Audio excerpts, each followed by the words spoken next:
Well, here we are. A channel first and flying. And it seemed like that the number one thing that people had recommended as a first song was Rooftop. So that's what we're going to do.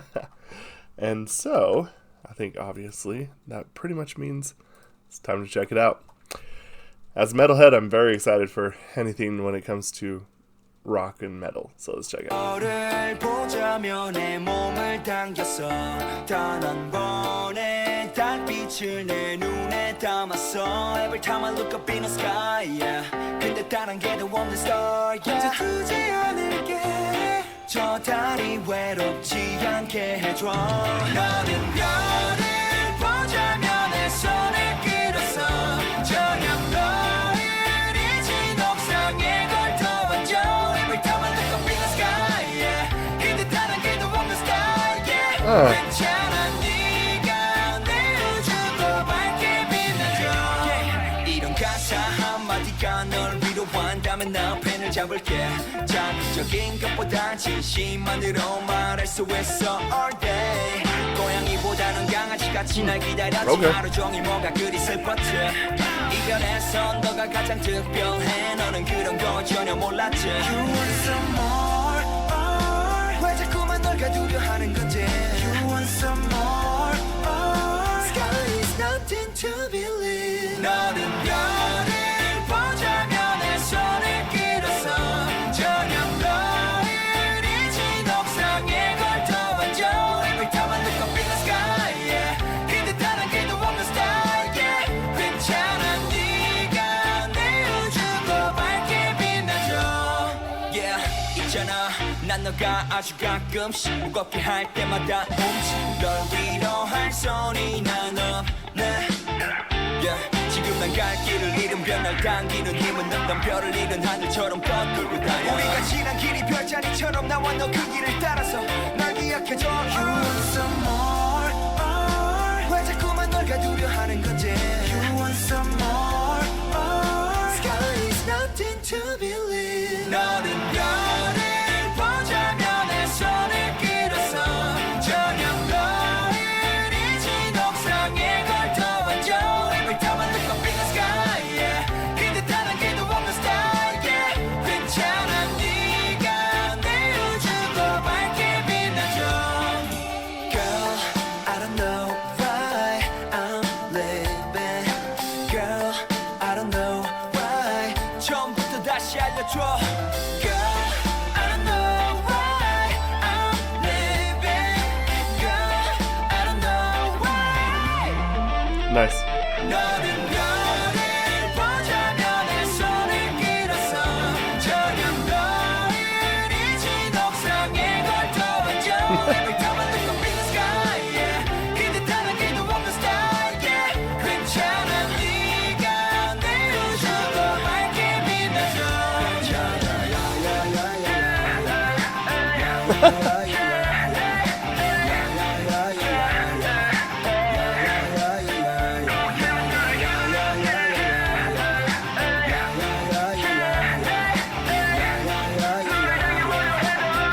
Every time I look up in the sky yeah. 근데 단 한 개도 없는 star yeah. 괜찮아 네가 내 우주도 밝게 빛나줘 Interesting. Okay. So the thing that I think is always just super different with anything that comes from Korean a lot of time is in Korea it's okay to have like a different set of members. It's nearly unheard of here in the West to have multiple singers in a rock group.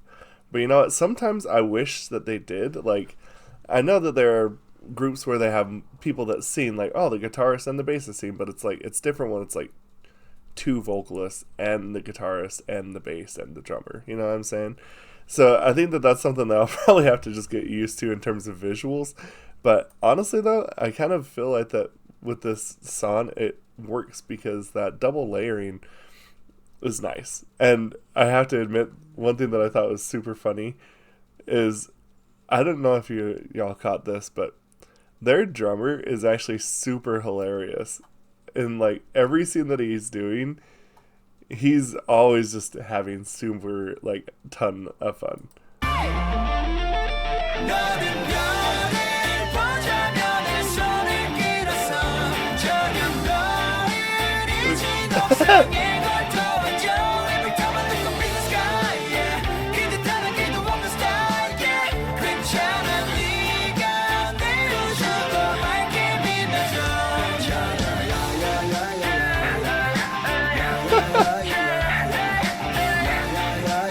He's happy. He's feeling it. That's fun. That's really fun. So yeah, the interesting thing is there's a part of me like what. A lot of times you can kind of tell that there's some influences here, and like I'm trying to decide more or less what I feel like that the motive is here, like the inspiration is here, and I feel like that they feel pretty unique unto themselves. Maybe like there's still some residual influence from the when Seo Taiji had his rock group. Maybe that's more where that comes from, because it doesn't really feel like this is a Western influence. You know what I'm saying? But I mean, you could make the argument, like there's some bluesiness, like the guitar playing has kind of like, I always call it the ska chord, but it's like they're playing the ska chord in a bluesy way. But at the same time, it doesn't feel like that this is like uniquely only like a Western influence group. And I think to their benefit, I think that's the strength. Is sometimes you got to kind of make your own. Like, I admit, even when I write my own music, that I'm like, oh, yeah, I can tell where those influences come from. And so it's nice to kind of hear that they want to make their own path. So I think this is a pretty solid song.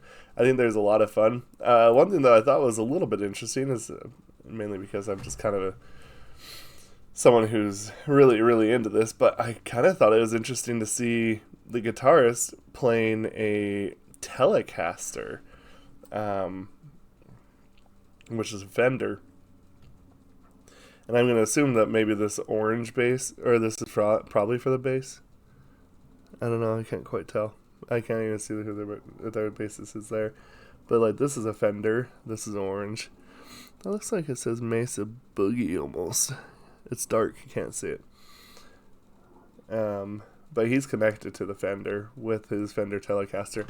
Now, the interesting thing is, the reason why I bring this up, the reason why it's so interesting, is here in the United States, Telecasters are almost primarily played by country artists.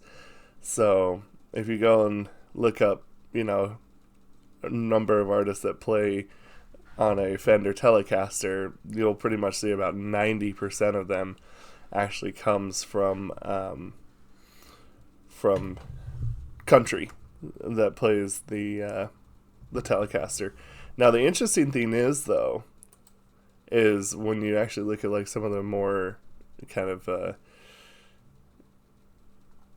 I should say influential gear. The interesting thing is that when it comes to Fenders and rock, probably the most important, in a sense, artist to use Fenders was probably, at least in the modern era, like I said, was Kurt Cobain. He used Jaguars and Mustangs for his guitars. And I felt like that there was a time where I saw him with a Telecaster, but I can't remember. I might be wrong on that. So, but kind of interesting to see the gear. I'm always kind of one who, the gear kind of talks a lot about who they are. For me personally, I think that gear is very telling of someone.